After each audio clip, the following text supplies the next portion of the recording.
Hello aspirants, I welcome you all to the online platform of Vidyalaya. तो this is with respect to the series that is answering your question series जो हमने शुरू कर रखी है हमारे Telegram group पे. So जो next question we are addressing is related to previous year questions. ठीक है कि प्रीवियस ईयर क्वेश्चंस हो या analysis of the questions so that we could understand कि किस टाइप के question the nature of questions that are being asked. So this video is with respect to the same. So let's get started and understand how and what type of questions are being asked. जैसे हम हर video में करते हैं, questions के types को divide कर देते हैं. Similarly we have done it here for your ease. तो these are the type of questions that are being asked, like index-based questions, element-based questions, timeline-based questions, landmark judgments, commencement, total sections, schedules, parts, amendment. So एक बार समझते हैं कैसे ये type के questions पूछे जाते हैं. So the first type is total section and schedules. तो जैसे यहाँ एक क्वेश्चन हमने आपके लिए रखा है कि how many schedules are there in Indian constitution. ठीक है. अब क्या है कि हर एक एक्ट का आपको ये पता होना चाहिए कि कितने स्केड्यूल्स हैं, कितने सेक्शंस हैं, आप कितने पार्ट्स हैं. वो पूछ सकते हैं आपको और वो एकदम माइनर चेंजेस कर करके आपको ऑप्शन देंगे. So you should know all these three. अब यहाँ पर जैसे इस क्वेश्चन में ये भी पूछ सकते थे कि ओरिजिनली कितने स्केड्यूल्स थे कॉन्स्टिट्यूशन में. सो आप जब भी स्केड्यूल सेक्शंस एंड पार्ट्स का देखते हुए बनाएंगे तो मेक श्योर कि आप सारी चीजों को ध्यान देते हुए बना रहे हैं. So the next type of question is element based question. अब एलिमेंट बेस्ड क्वेश्चन का क्या मतलब होता है? एसेंशियल्स. ठीक है.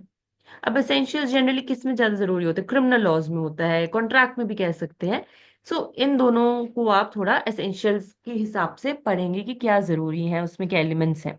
जैसे हमने यहाँ रखा है, offence of extortion can be committed against immovable property, valuable security, movable property, all of the above. ये all of the above answer है. अब जैसे इधर क्या आ जाता, अगर थेफ्ट पे आ जाता तो खाली मूवेबल प्रॉपर्टी हो जाता. अब इस जब एसेंशियल्स वाले आप चीज को केटर कर रहे हैं तो आप एक चीज ध्यान दीजिएगा कि ओल्ड से न्यू में भी कोई अगर चेंजेस आए हैं ना, तो वहां प्रोबेबिलिटी ज्यादा है क्वेश्चन पूछने की. क्योंकि जहां चेंजेस आने लग जाते हैं वो एक तरीके का हमारा क्वेश्चन बन जाता है for the exam. So these are the element based questions and essential based questions. Next again is index based question. ये तो बहुत इजी पूछा है आपसे यहाँ क्वेश्चन के रेस्ट ड्यूटी काटा किस प्रोविजन में है सीपीसी की. अब जब इंडेक्स बेस्ड क्वेश्चन की बात आती है ना, अगर आप हमारा प्लान डिस्कस्ड वाली जो एक वीडियो है हमने उसमें डिवाइड किया है major minor and important subjects. तो जो इम्पोर्टेंट और माइनर सब्जेक्ट्स वाली हमने लिस्ट बनाई है ना, उसके तो आपको इंडेक्स बेस्ड क्वेश्चंस करके ही जाने हैं. क्यों? क्योंकि वो छोटे एक्ट्स हैं, वहां से ऐसे क्वेश्चंस बनने की प्रोबेबिलिटी ज्यादा होती है. जो मेजर एक्ट्स होते हैं उसमें और चीजें हैं पूछने के लिए, लेकिन जो माइनर एंड इम्पॉर्टेंट सब्जेक्ट्स हैं उससे इंडेक्स बेस्ड क्वेश्चंस बहुत बनते हैं. तो आपको अच्छे से जो इंपॉर्टेंट प्रोविजंस आपको लग रहे हैं या फिर हम बता देंगे अगर आप अपनी अपकमिंग वीडियोस में, तो आपको उस हिसाब से इंडेक्स बेस्ड क्वेश्चंस प्रिपेयर करके जाने हैं क्योंकि ऐसा एक क्वेश्चन जरूर आएगा. Next is amendment based question. अब जब अमेंडमेंट की बात करती है तो सबसे पहले दिमाग में आता है कॉन्स्टिट्यूशन. बट ये चीज लॉ ऑफिसर वैकेंसी के लिए आप थोड़ा कम ध्यान दीजिए. अमेंडमेंट सिर्फ ये नहीं होती कि कौन सी अमेंडमेंट से क्या ऐड हुआ, कौन सी ईयर में ऐड हुआ. नहीं, ये एक पर्सपेक्टिव है अमेंडमेंट का. बट जो लॉ ऑफिसर वैकेंसी में ज्यादातर ध्यान दिया जाता है वो ये होता है कि क्या चेंजेस आए. ठीक है. जैसे इस क्वेश्चन में देखिए, that is companies act 2013 introduce which of the following? One person company, LLP, public company और प्राइवेट कंपनी. तो answer here is one person company. तो कंपनीज एक्ट जो पहले एग्जिस्ट करता था और जो कंपनीज एक्ट 2013 में नया आया, तो क्या उसमें पर्टिकुलर चेंजेस आए, इस चीज पे मुझे फोकस करना था. फॉर मैटर अभी जो हमारा लॉ ऑफिसर का एग्जाम हुआ था आईबीपीएस एसओ का, उसमें क्वेश्चन आया था कि कंपनीज एक्ट 2013 में क्या मैंडेट हटा दिया गया. ऑप्शन में कॉमन सील और से ऑप्शन थे, उसका आंसर कॉमन सील था.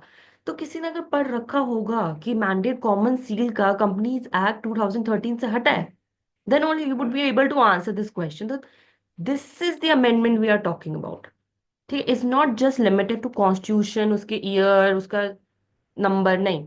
क्या चेंज आया in particular, that is important. ठीक है. Next is timeline based question. Timeline based question is very very very very important. ठीक है. ये क्यों? क्योंकि आप किसी भी टाइमलाइन में देखेंगे, अगर आप कंपनी लॉ या बैंकिंग लॉ पढ़ेंगे तो यू वुड रियलाइज कि वहां टाइमलाइन ज्यादातर यही है, 30, 60, 45, 90. और जब डबल द टाइम्स होता है तो 120 एंड 180. अब इतना कंफ्यूजिंग हो जाता है ना एग्जाम में कि कौन सा किसके लिए था, तो इसका आपको प्रॉपर लिस्ट बनानी पड़ेगी। आप वरना एग्जाम में बहुत कंफ्यूज हो जाएंगे। जैसे यहाँ पे fast track resolution process 90 days से बियॉन्ड कितना एक्सटेंड हो सकता है, ऑप्शंस दे दिए। सिमिलर लगते हैं ये, क्योंकि ज्यादातर टाइमलाइन इसी रेंज में होती है, 30, 60, 45, 90, 120, 180। So make sure you are doing it. जैसे एक क्वेश्चन और बना था, जैसे कि आरटीआई एक्ट में बना था कि जो ट्रांसफर करनी होती है आरटीआई, वो कितने दिन में होती है, 5 डेज, 10 डेज हो। तो अगर आपको नहीं पता तो you would not be able to answer that question. And law officers vacancies में टाइमलाइन बेस्ड क्वेश्चन बहुत इंपॉर्टेंट है। तो जो ये आरटीआई एक्ट हो गया, कंज्यूमर प्रोटेक्शन एक्ट हो गया, या फिर ये बैंकिंग, इंश्योरेंस, ये सारे एक्ट्स हो गए, कंपनी लॉज हो गए, इसमें बहुत अच्छे से टाइमलाइन करके जाइएगा, ठीक है। इवन इन सीपीसी वो 2 मंथ नोटिस, वो सब भी बहुत इंपॉर्टेंट हो जाता है, ठीक है। तो टाइमलाइन बहुत ध्यान से देखनी है।